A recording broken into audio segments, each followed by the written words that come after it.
बिस्मिल्लाहिर्रहमानिर्रहीम। अस्सलामु अलैकुम वरहमतुल्लाहि वबरकातुह। एक नेक दिल बुजुर्ग की परचून की दुकान थी और यही उनके रोजगार का जरिया भी। उस जमाने में चांदी के सिक्के बतौर करेंसी इस्तेमाल होते थे। चांदी के सिक्के बार बार इस्तेमाल होने की वजह से घिस जाते थे और घिसने की वजह से उनको खोटा सिक्का कहा जाता था। इन बुजुर्ग की दुकान पर जो भी इंसान कोई चीज खरीदने के लिए आता तो ये बुजुर्ग पहचान लिया करते थे कि उस ग्राहक के सिक्के खोटे हैं या खरे।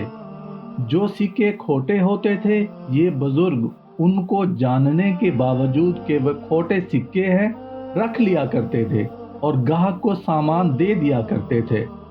सारी जिंदगी यही मामूल रहा।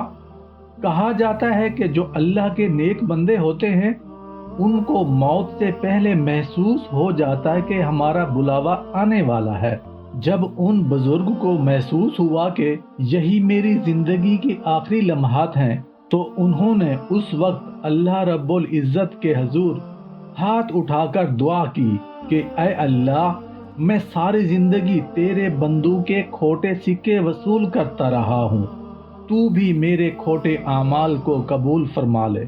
मेरे दोस्तों, भाइयों, बुजुर्गों, माओ, बहनों, बेटियों, अल्लाह पाक को उस बुजुर्ग की दुआ बहुत पसंद आई।